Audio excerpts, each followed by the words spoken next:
Some big news in an industry that didn't even exist just a couple of decades ago, financial technology. Former Verifone CEO Douglas Bergeron has teamed up with private equity firm GTCR to create a $500 million fund called Opus Global Holdings to shake up the industry.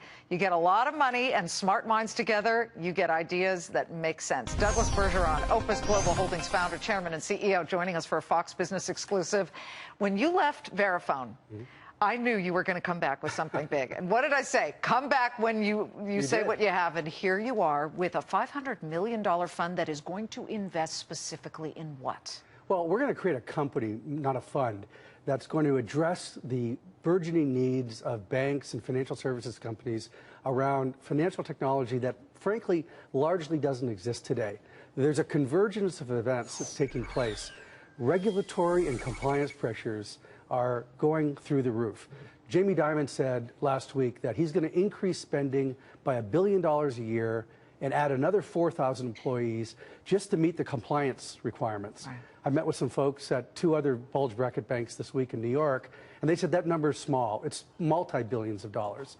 And the fact is, things like Dodd-Frank, which has been signed into law for a few years, hasn't even been translated in whole to all the regulations and all of the changes and processes and controls that are going to be needed. So we think there's just a phenomenal opportunity out there.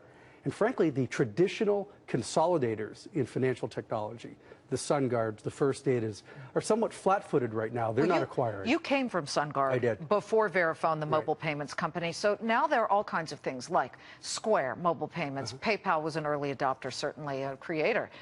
You've got all kinds of different opportunities here, plus trading platforms. I'm switching gears here, but to all of the glitches that we've seen recently at many of the exchanges. How do you encapsulate that as an opportunity with this chunk of money you have? Well, we're going to make some great investments. We're going to partner with great founders. We're going to use the capital markets to raise more capital when needed. And we're going to focus the assets we buy around solving global problems. The United States is still ground zero for not only financial services and banking, but financial services technology. And whenever I go to Beijing or Singapore or Sao Paulo, you see the inherent need the inherent needs they have for buying this type of applications and systems. So this is really going to be across many platforms, but mostly all financial technology.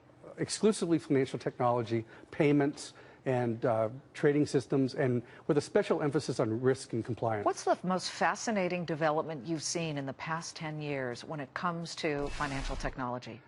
I think the need for transparency.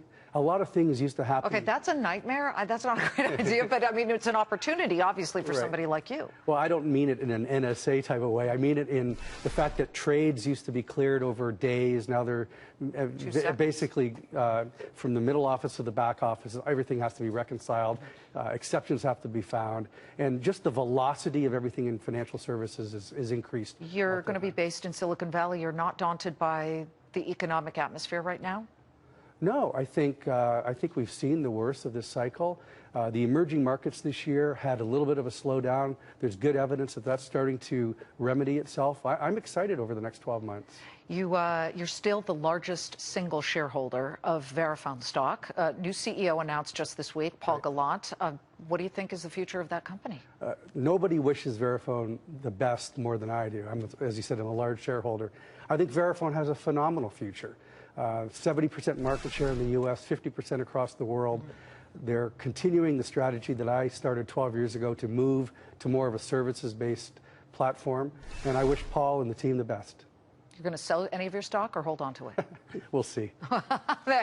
That's a maybe on both ends. Good to see you, Doug. Thanks, Wishing Liz. you the best of luck with Opus.